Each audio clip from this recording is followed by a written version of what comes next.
Hora de falar de economia com ela, com Rita Mundim. Rita, muito boa noite, tudo bem? Ei, Leandro, boa noite. Rita, o ministro da Fazenda defendeu hoje que a reforma administrativa comece pela redução dos supersalários, né? A fala vem depois de Fernando Haddad ser pressionado pelo Congresso Nacional diante do aumento do IOF. Cortar esses privilégios, Rita, é um bom caminho? Olha, seria o ideal, né? Mas quando foi feito o próprio arcabouço fiscal, fazia parte do arcabouço fiscal o respeito ao teto salarial, uma coisa que não existe porque eles vão adicionando penduricalhos. Então, eles criam um penduricalho dali, um auxílio isso, outro auxílio aquilo, e o que a gente vê é que essas altas castas dos três poderes, tanto o poder executivo, quanto o legislativo e o judiciário, eles são muito bem remunerados com esses auxílios que são incorporados ao salário. Então, são várias vantagens, né? Porque todo cidadão que trabalha, ele tem que arcar com o seu plano de saúde, ele tem que arcar com a sua moradia, ele tem que arcar com as suas viagens. E quando a pessoa entra nessa casta do funcionalismo público, é como se ele não tivesse que gastar com nada. Pelo contrário, para tudo aquilo que ele faz, o Estado é que tem que pagar, o Estado tem que remunerá-lo. Então, isso não existe para os seres mortais comuns, que são aqueles que pagam os impostos, que pagam os salários e os privilégios dessas castas.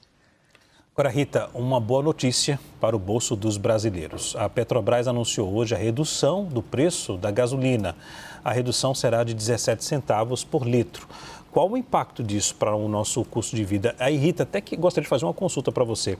Em comparação lá fora com o barril de petróleo, a gente está seguindo bem? Está acompanhando a situação lá, o aumento? Agora sim, houve essa queda no preço que não ocorria na gasolina desde outubro de 2023, ela foi bem dentro da defasagem da paridade. A defasagem estava em torno de 5,4, o corte foi de 5,6.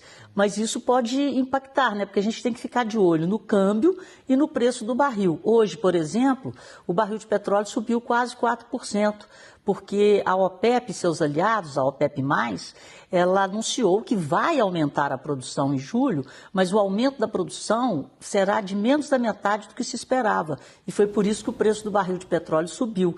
E a Petrobras anunciou exatamente a redução do preço da gasolina em dia de alta de petróleo. Mas, em compensação, o dólar caiu frente às principais moedas do mundo por causa do aumento das tensões entre China e Estados Unidos e o Trump, de novo, né, aumentando as tarifas aí sobre o aço.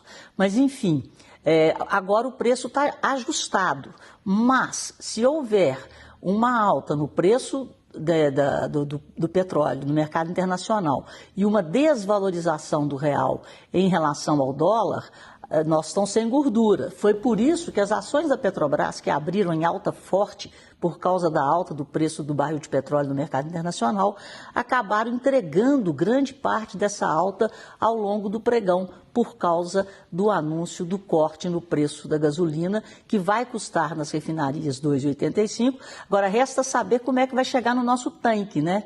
No Dia Livre de Impostos, que foi comemorado na semana passada, aqui em Belo Horizonte, a gasolina amanheceu a R$ 3,82. Então, é muita coisa que vai sendo acrescida ao preço ao longo da cadeia. Rita, a R$ 3,82, é isso? Ó que maravilha. Chopp foi pela metade, gasolina 3,82. Mas foi só um dia, só um protesto para a gente sentir o tanto que a gente paga imposto. Rita, agora uma notícia negativa. Todo mundo gosta de pagar menos, né? Agora uma notícia negativa. A conta de luz deve subir. Este mês começa a valer a bandeira vermelha, né? Isso é ruim, porque primeiro a gente paga mais, né? A conta vai vir mais cara, né? E segundo, Rita, me corrija se eu estiver errado, isso também ajuda na inflação, não ajuda? Pois é, então a gente tem de um lado a queda no preço da gasolina, que deve reduzir em torno de 0,1 ponto a inflação de junho, mas, por outro lado, você tem esse problema hidrológico, né? Tem um índice chamado Energia Natural Afluente, ENA. Então, essa conta é feita para ver como que os reservatórios estão recebendo a água que entra, que flui naturalmente. Ou seja, se as chuvas estão dentro do previsto e se a situação dos reservatórios estão dentro do previsto.